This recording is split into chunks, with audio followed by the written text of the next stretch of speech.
Na sociálnych sieťach sa neustále rieši zápas Sivák versus Keita, vlastne už dlhodobo sa o tom hovorí. Boli nejaké teraz ponuky zo strany Oktagonu k vám a aj tvoja ponuka voči Keitovi, tak môžeš trošku ozrejmiť, ako vyzeral ten kontakt zo strany Oktagonu k tebe? Tak, jak som už spomínal, že kontaktoval ma ich matchmaker, stretnutiu došlo, ja som povedal vždycky, že nemám problém s nimi normálne komunikovať a pokiaľ by boli normálne vzťahy, tak ja s tým nemám problém, hovoril som to už od začiatku. Tá ponuka nebola vlastne žiadna pre nás, takže RFA by z toho absolútne nič nemalo. My máme Váška podpísaného exkluzívne do konca tohto roka. Videli ste, že keď sme sa chceli dohodnúť, tak dohodli sme sa s Fight Night Challengeom, kde sme ho pustili. Takisto možno bude zápas tento rok ešte u Andyho Smrčku na gala večeri, takže my sa vieme dohodnúť, ale naozaj tá dohoda musí byť obojstranne výhodná.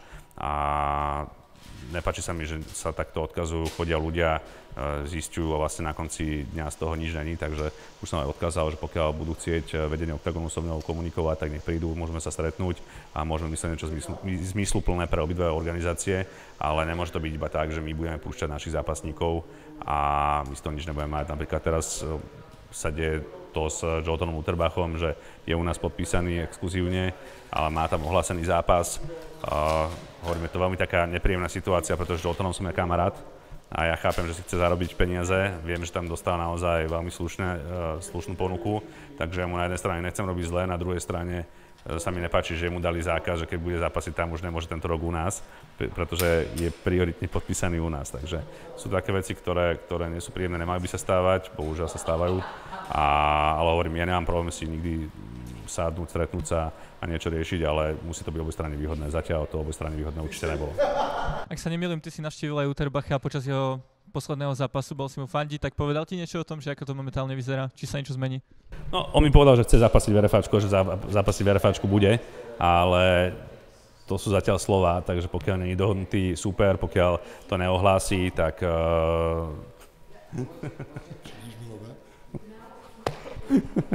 Ja si mi přidal lové. Odpoveď poznáš, takže...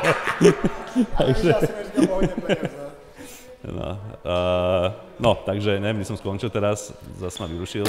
No, chcel som sa ešte opýtať o to. Ešte nám to tu aj rozbíja. Toho Utterbacha sme nešli. Mínus hneď. Áno, takže vlastne nerozprávali sme sa o tom, že Otto nám vlastne dohodil aj Páčeka, aj kopu zápasníkov, vždycky Buena a tak ďalej, takže hovorím, je to naozaj že pre mňa taká ťažká situácia, že kde celý náš tím alebo aj ľudia ostatní, ktorí sú v RFA, nie som iba ja, ma tlačia k tomu, aby sme to riešili nejako právne. Ja sa na druhej strane mám naozaj s ním kamarátske vzťahy, presne bol som v Nemecku na tom gala večeri, kde zápasil vlastne tí organizátori toho gala večera budú s nami robiť event v Nemecku, takže je to také poprepájané a preto hovorím, že je to náročné, ale ja verím tomu, že Joltonom prídeme na to, ako budú všetky strany spokojné, lebo hovorím, že mojou prioritou nie je to, aby niekde nezápasil, nech zápasí, ale musí dodržať aj zmluvu s nami. Ešte by som mal poslednú otázku, vrátil by som sa trošku k tomu Keitovi Sivákovi Oktagonu. Hovoril si, že tá ponuka, ktorú ti dali, nebola dostatočná. Mohol by si trošku načrtnúť, aká ponuka by bola dostatočná, nemusíš konkretizovať, možno len, čo by možno dávalo zmysel aj pre RFA. Vieš čo, ja som hovoril celkovo, že podľa mňa, áno, ja pochádzam z iného športu, tiež z individuálneho, kde vlastne v tenise chodíš po turnajoch, získavaš tituly a navštevuješ všetky ako keby turnaje. Tuto je to inak, mne to nepríde úplne, že by to malo byť tak, že tí zápasníci by mali byť iba upísaní, nemohli zápasiť nikde, lebo ako keby to porovnanie svetové tým pádom také nie je. My máme super spoluprácu s KSVčkom, máme spoluprácu s inými zahraničnými organizáciami, kde si vieme tých zápasníkov púšťať a myslím si, že to funguje skvele. Oktagon razí inú nejakú logiku, že nechce nikoho púšťať nikam a chce iba, aby prišli ku ním, ale to bohužiaľ takto nefunguje. Takže pokiaľ by tá dohoda bola taká, že naozaj my môžeme oslovať aj ich zápasníkov, môžeme im dať ponuky, samozrejme, keď to nebude krížiť, ale sú tam turnaje, ktoré by absolútne nemohli vadiť, ako je napríklad presne turnaj teraz v Košiciach. Oni Košice vyhlásili, že už nikdy robiť nebudú. My Košice chceme robiť pravidelne, pretože ten turnaj je jeden z našich najlepších.